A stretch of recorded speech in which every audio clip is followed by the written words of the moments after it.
Okay, everybody, welcome back to another episode of Where Hope Remains podcast. I am joined today by one of my lovely friends. She actually started as my hairstylist when my hair is not in braids. She keeps my hair healthy, flowing, and beautiful, but has also become a great friend of mine. Her name is Latannia Locks. She is a mother, she is a wife, she's an entrepreneur, she's a podcast hoster, she's a runner. What do you not do? Oh, I don't do a lot. There's so much that I have yet to do that I want to do. Yeah. But we'll Oh, see where God leads me. okay, we'll see. We'll see what comes up later in the future. hmm But I know hmm if it's coming from you, it's going to be great. Yes, I hope Um, so. Thank you for joining me today for another episode of the podcast. Like we've mentioned before, this podcast is all about finding hope in various situations of life. No matter whether that's a good situation, a bad situation, we want to see how God helps us through, how God heals us through, and how He holds us through those difficult situations. So, just give them a little history about where you're from, how you got to Texas, just a little personal history about you. So I'm from New Orleans, Louisiana. If you couldn't The tell by the accent. can you hear the accent? Oh, yeah. Some people say they can't hear because I've been here in Texas for Oh, no. almost 20, almost 24 years. So I've been here for a while. So I think I picked up a little bit of you guys' habits, but I'm from New Orleans, actually the Ninth Ward of New Orleans. Um, and I was born and raised there. I moved when I was 21. I moved from there to New Iberia. I actually met my husband in New Orleans. We actually met at a grocery store where we both worked. And he moved me from New Orleans to New Iberia in 1998, and then we ended up getting married in 2000, August of 2000, and by November of 2000 we moved here to Dallas, Texas, and so we've been here since. And since then, I've had 3 kids, my my hope, my faith, and my love, joy. 2 girls and a boy, and yeah, the twins are almost 18. The little one is 16. They're all seniors this year. That is Um, wild. yeah, yeah. You So we you hmm, anticipate that you would become empty nesters in stages just because of the ages of your kid, but you're gonna have them all gone at the same time. I don't think they're leaving. Okay. No time soon. Well, they're gonna go off to school, right? But the little one, she's gonna for sure stay home because she'll be 16 when she graduates. Yeah. So she's gonna probably take some community classes at the local college, junior college. So yeah, that's a little bit about me. So I have kind of got to know a little bit of you and your story along the way, as we've built a friendship and relationship. I don't even know how long. Maybe 10 years. I Probably moved here in 10. 2012. Yeah, probably about 10 years. It go by so fast. Yeah.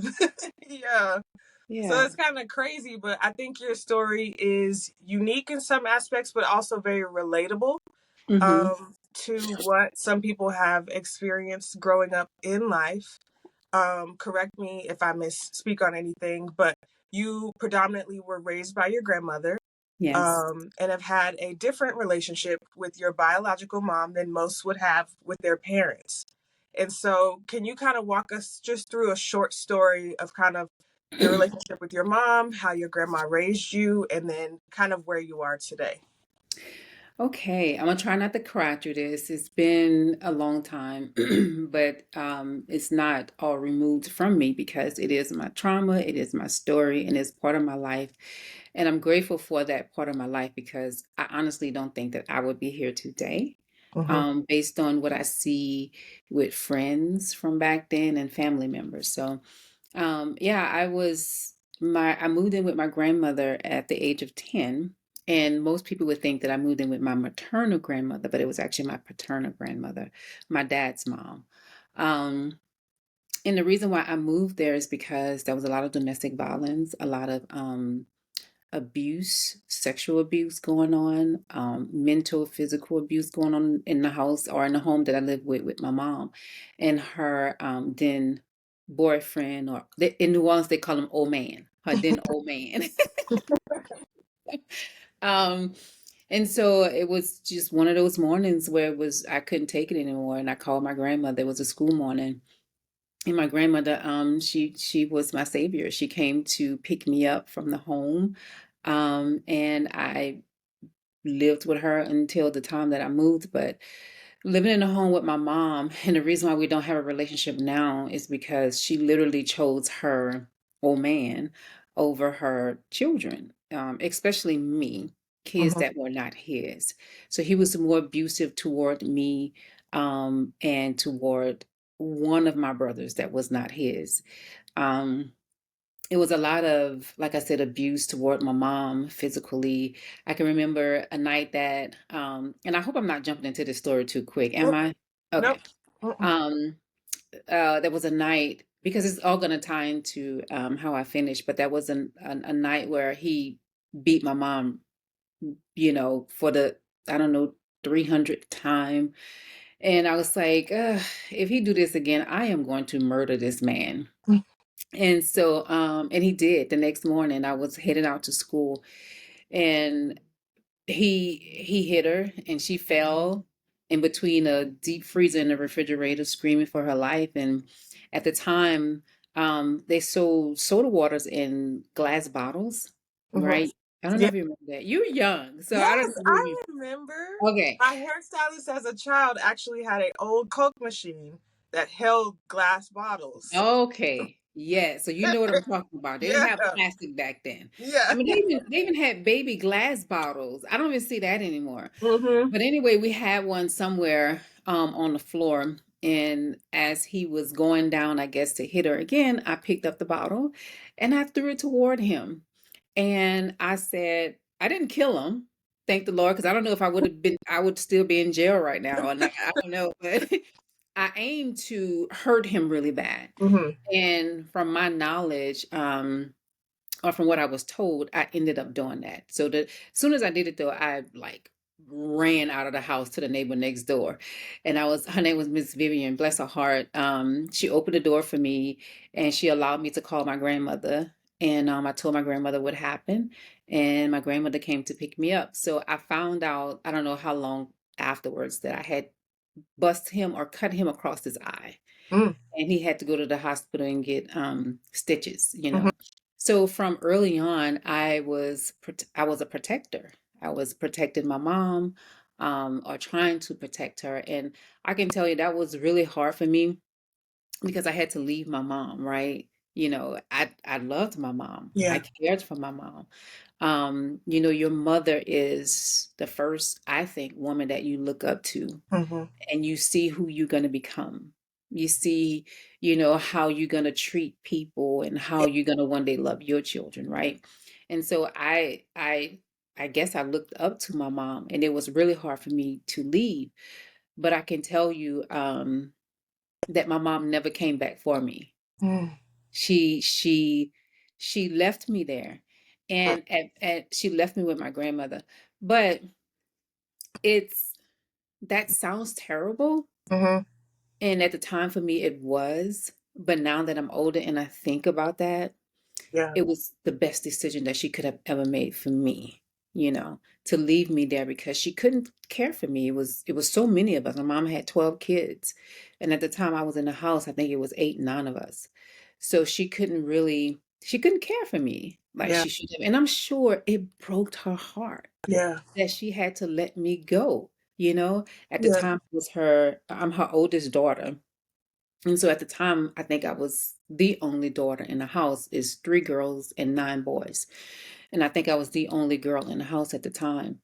And and so I'm sure it was hard for her to let me go. It's funny because I'm 40, I'll be 49 this year, and we've never had this conversation. Never had this conversation. Yeah. So yeah, I lived with my grandmother, and even though that living with my grandmother was better than living with my mom because I wasn't being sexually abused or physically abused, Mhm. there was still some trauma that came with that, just because of the area that we lived in. I come from a very poor family, like, you know, we had a roof over our heads. And when I lived with my mom, gosh, we changed homes. It seemed like almost every 6 months. So we were never steady in school. Yeah.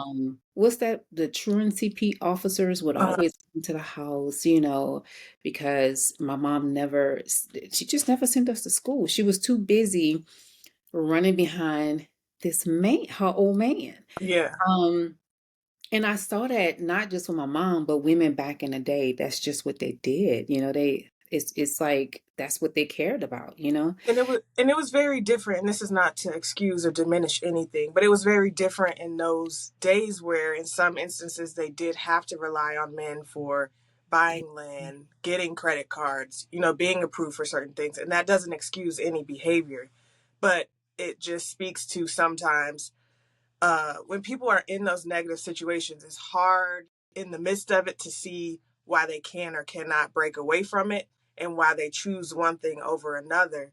But I would even put this question out there. I wonder if she ever thought the best way to love you was to let you go. And Yeah. that's one of the hardest things. I feel like I'm a new mom. You're way ahead of this game than me. But I would feel like that would be one of the hardest ways to love you is to say, I can't even take care of you. I can't protect you. So let me let you go. Yeah, and you're so right. And like I said, I couldn't see that then, right? But Yeah. I definitely see that now. And though my mother and I don't have a relationship, like I went to see her probably in June, and Mm-hmm. we're in September now, and you know, I haven't talked to her since. You know what I Mm-hmm. mean? And so Mm-hmm. we don't have a relationship, but I have forgiven my mom. Yeah. That's I have amazing. forgiven her. I love her. I want the best for her, even Yeah. though we don't have a relationship. And I've honestly tried to build a relationship with my mom. And let me tell you one of the reasons why I tried. This may sound silly, you know, but I have kids of my own and I Mm-hmm. have daughters. And I would die if I didn't have a relationship with my kids. Yeah. That would just slowly eat at me, if not fast, you know? And also because of what the Bible says, you know, about Mm-hmm. um what does it say about your mom respecting them, your parents and whatever? Honor thy mother and thy Yes, father. you know, They mother and wrong father. on the land. Yeah. And it also says that your parents should provoke your children, right? Yeah. Provoke Um not your children. yeah. And so I want to honor my parents still. I don't have a relationship with my dad Yeah. either, you know?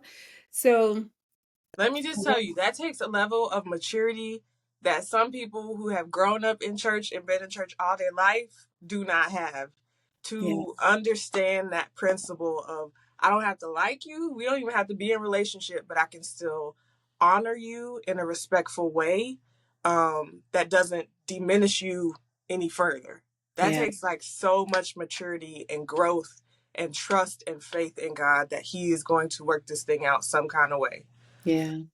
And even if he doesn't work it out to where we have a relationship, because I used to want to have that, and still sometimes, if I'm being honest, I get sad about not having my mom, even though I have my mom. Yeah. I cannot pick up the phone and call her when something good happens. You know, I can't pick up the phone and call her when something sad happens. When Yeah. I am sad and I need a shoulder, you know, Hmm. and I need my mom, I cannot do that. But what I can do is be that for my children, Yeah. for my daughters, and for my son, you know. And so that is what excites me. That is what keeps me going because my children know that they can call on me and they know, you know, when you have been, um, when you have been a child of sexual abuse or trauma or any kind of abandonment, Hmm. um, and maybe this doesn't happen with everybody, but when you have children, you want to do something totally and completely different. And Yeah. that's what I chose to do with my kids, you know, in the way that I choose to love them. And I would ask, do you think that that is something good that has come out of this situation?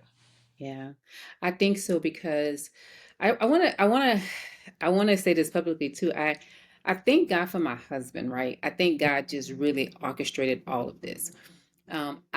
And the reason why I say that, even though I wasn't living in a home with my mom where there was sexual abuse and all that kind of stuff, I was still abused in some way. Hmm. Um, you have people who are older than you that would try to do things that women that is subtle abuse, right? Yeah. They make it as if it's fun, it's a game, Mm-hmm. and it's not abuse, but it was. So, and living with my grandmother, that was a whole kind of trauma because we lived in the projects, right? Mm-hmm. And we lived in the worst projects in New Orleans. It was the night war called the Florida Project. If anybody listening from New Orleans, they know exactly what I'm Yeah. talking. And so we had shootouts all the time. There were times when we couldn't leave our home. There were times when we couldn't go to school. I mean, it was like World War II, three, whatever you want to call it. It was bad. And so living with my grandmother was great, but I still had a different type of trauma. But I tried to get out of there. Let me tell you what I did. I tried to become a police officer, right? I knew I wanted to do hair from a little girl. God gave me that gift, I think, when I was in my mother. And I know I wanted to do that. There were other things I wanted to do, but I tried to become a police officer because I wanted to arrest everybody that did me wrong. Um, I tried to, what else I tried to do? I went to school for phlebotomy. I did so many things to get out of there, right? But I used to pray almost every night. And let me tell you how your words give shape and form to your life. Yeah. They give life. It gives life. They give life. So I had some friends, and my circle was always very small. Mm-hmm. And my friends, I think it was like four or five of us, and my friends would always go out to clubs and on school nights. Most of them dropped out of school. Mm-hmm. And my one thing about my grandmother that I love is that she did not play with me with school. You going to school, but she didn't, that wasn't a problem for me because I love school. I love education, right? I love knowledge. So that wasn't a problem for me. But I tried to get out of there. And this is how God got me out. He had me catch two city buses to work. Two. Um, and it took me about an hour and a half to get to work. But it wasn't just to make the little $3.50 an hour that I was making at the time. It was to meet my boyfriend, but my now husband, Yeah. who is somewhat responsible for getting me out of the Mm. projects, getting me out of the hood, right? And Yeah. so, but what I meant when I said that your words give life, I would pray every night. I would pray every night, Lord, please just get me out of here. I don't care how you do it, just get me out. I Yeah. would pray for I told God that I want to be married. I want to have children. And here's the kicker too. I told God that I wanted to have twins. I prayed for twins. And anytime anybody asked me if I wanted to have children, I would always say, yes, I want twins. I never gave genders or anything Yeah. like that. I just want twins. What did I get? Twins. Twins. Okay. What did I get? A husband. Yeah. What did I get? Out of the hood. Yeah. You know, just because you're in that place doesn't mean you have to operate like you're there. Doesn't mean you have to think like you're there. It doesn't mean that you have to find a way. You have to find a way to think different from everybody that's around you. You Yeah. have to not only see, but you have to also observe what's around you and what you don't want for your Mm-hmm. life. And I know I didn't want that. So I started manifesting things before I even know what manifestation was. Mm-hmm. I started speaking things into my life before I even knew that was a thing. Yeah. I started saying things before I actually learned that that is in the Bible to have plans for your Mhm. life, right? Because I knew that I did not want the life that I was in. How did you, like, what does that look like for you in everyday life as a young girl and even as now, like keeping that hope alive? Because I can imagine, day after day passing, year after year passing is like, oh my gosh, I know I don't belong here. I know I know I'm going to get out of here. I know my life is going to be better. But in that in between time, how did you like keep that light of hope lit? So I when honestly, when I would in between that time when I was home in New Orleans, I would just literally look around at my friends and Mm-hmm. I would look around at other people. I would see drugs, rape, gangs, um, alcohol. I would see all sorts. I would see people shooting up. I see people die in front of me, murdered in front of me, Yeah. beat to death with a baseball bat in front of me. And my thing was always, I'm this is not who God called me to be. Yeah. Somebody used to tell me that I was a rose and a thorn. Mm. And that I carried that with me. That helped me to keep hope because what that person was telling me is that I didn't belong here. Mm-hmm. You do Rose, not. a rose in the middle of the thorn bush. Yes, in the Yeah. middle of Columbus, she was like, "You don't belong here," and that carried me. Also, this person don't know this, and I don't know what this person is, but that helped me to keep going because I knew I wanted better. If I was going to have children, I knew I didn't want to have children there, Yeah. so I had to keep hope alive Mm-hmm. any kind of way that I could. My baby girl, her middle name is Hope. Mm-hmm. Her middle name is Hope. I had to keep hope alive every day. I didn't do the things that I saw other people doing. And if I did something, you never knew because I wasn't going to tell. Right. I wasn't going to tell. So, yeah, I read books. I fell Mm. in love with books. My first book that I read was, oh my gosh, Chicken Noodle Soup for the Teenage Soul. Yeah. I read that book, I don't know how many times.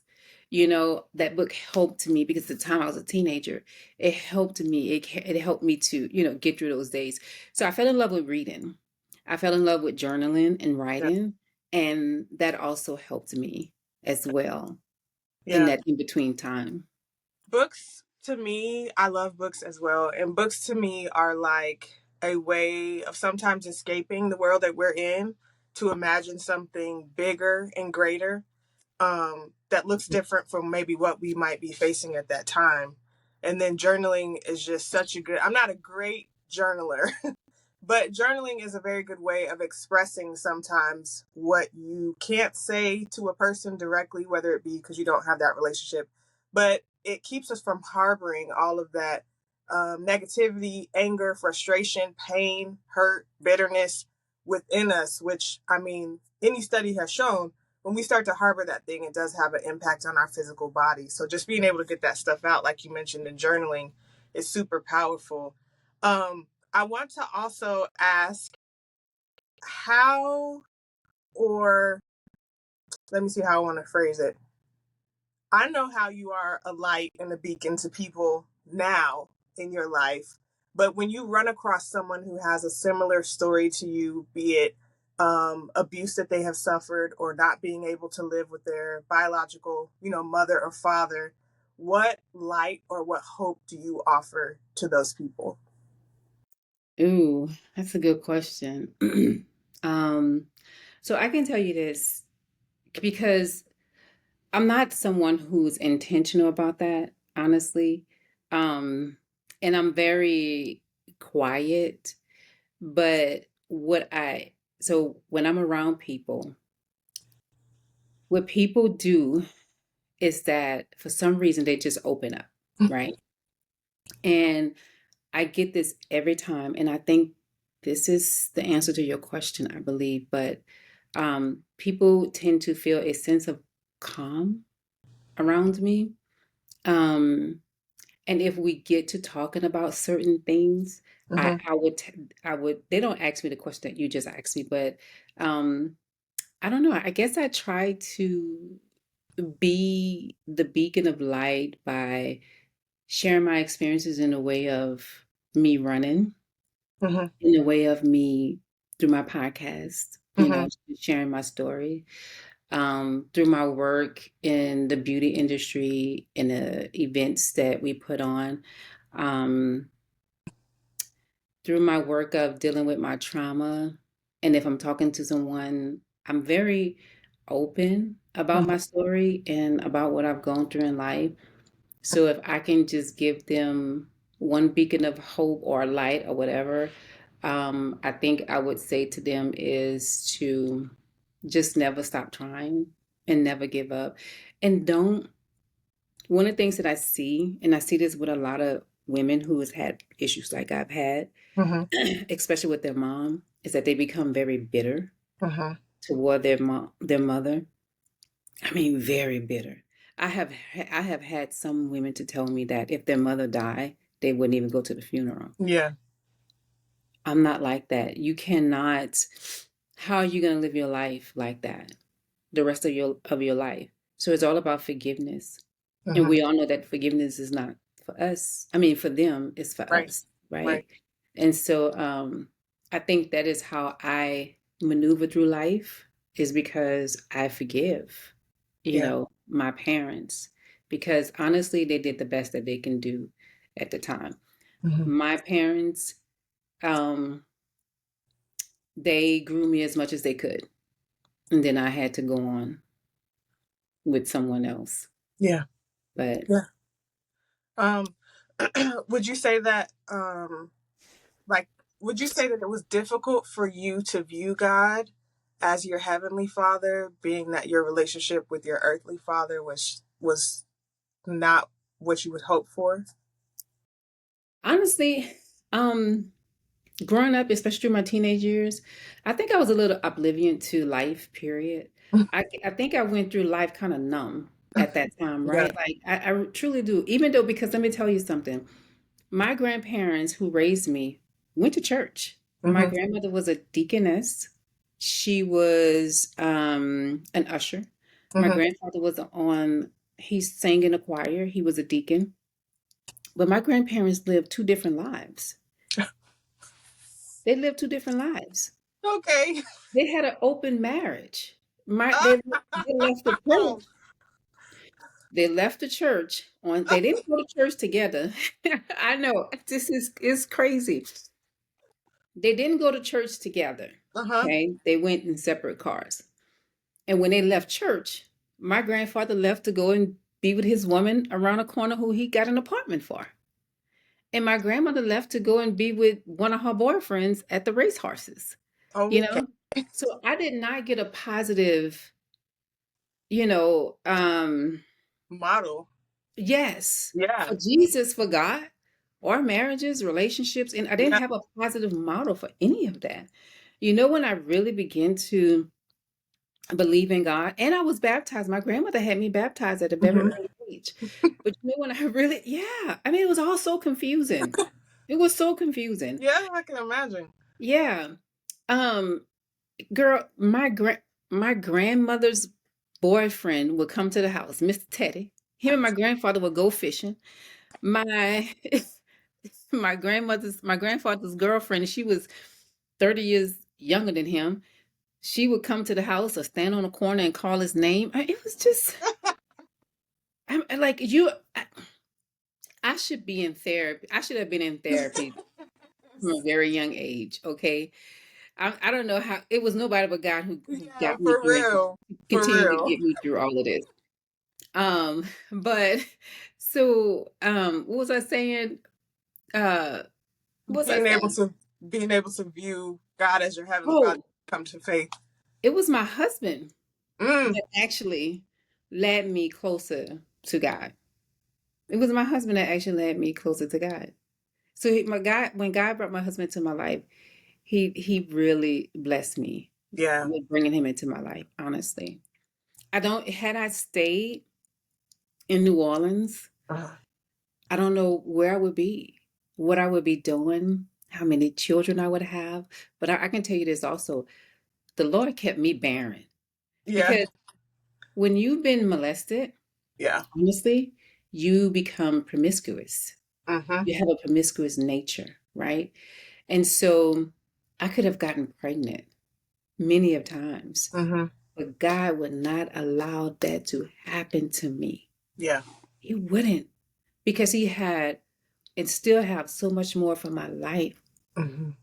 that he would not allow me to have babies like my friends did at an early age, Hmm. or my mom did, or whatever. Had I stayed there, I don't know where my life would be. I Yeah. just don't.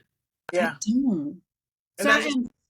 speaks Mhm. to the great, it just speaks to just the kindness and the grace of God, that even in situations we don't even know we putting ourselves in, he still has a way of guiding us and holding us through it. And people often question, how can a God allow these bad things to happen, especially to kids and things like that? But we have to remember that evil is present in our world. Yeah. Could he stop it? Absolutely. But at this point in time, we are given free will, and people have the will to choose to do good or do bad. But even in all of the bad, that was the beginning of your story. God was still present along the way, guiding you, sheltering you, and keeping you to where you are today. Yes. And I want to say thank you too, because I tell God all the time, if you give me a platform to tell the people how good you are, I'm gonna shout it from the mountaintop. Yeah, So thank you, because I am telling you, God is everything to me. Everything. Jesus is everything to me. I know where He has brought me from. yeah, And I am so grateful for His love, for His grace, for His mercy, for His forgiveness, for being a redeemer. I yeah, am so grateful for yeah. Him. So as we close out this podcast, this episode, um, is there any hope or encouragement that you could offer to someone who may be in a similar situation, or maybe who's just questioning, like, how can I trust a God when I couldn't trust my own family? Would you Mm, have anything to say to them just to encourage them along their way? yeah. Well, you know, your family can't even trust God. If you think about it, if you really think about it, I know for me, my family was going to church, but they didn't really believe and trust God. So you have to know Him for yourself. You have to get into His Word and find your identity. It Yeah. is there. Your identity is not in the world, it's not in social media, it's not in me or Mariah, it's not in anybody around you. Your identity is in God, and you will find Him there. I had to do that many times over, because Mhm. sometimes we forget. Sometimes we lose our identity, and we doing it. We think we doing it. And God would quickly remind us that no, you are not. You are not in charge. So when you can let go and surrender and know that you are not in charge of your life as much as you think you are, God will show you the way. He'll give you the answers. He'll make the path for you to travel. But you have to surrender and give it all to Him, because you don't know what's best for your life, but He does. Yes. Yes. Yes. Yes. Well, thank you so much, first of all, for joining me and for sharing your story, and just for walking us through the part of your life that you are still walking through your Hmm. story. So we look forward to all that you're going to be doing in the future. Go ahead and give people your social media accounts and your Okay. podcast information. I mean, it's not all that, but I'll give it to you. So, um, you can find me at Latannia Locks. I'm on Facebook, Instagram. I'm actually doing a lot with my husband right now. We have a podcast called Couples Connect Podcast, and that's where we interview couples. That's going really well. So you can, find me there. I'm a hairstylist. Um, just look up Latania Locks, I guess. And if you want to shoot me a message or something, that's fine too. I'm not all that, I promise. I'm Yes, you just are. I'm making it. I'm trying to make it like everybody else. I am nothing special. So there you have it. Well, thank you for joining me. Thank you, everyone who's listening or watching this episode. I hope that this has brought you some encouragement and some hope for wherever you might be in your journey. And know that this is a place where you can always come and find some hope and some inspiration, because hope lives here. Thank you, my friend. Love you. Bye. Bye.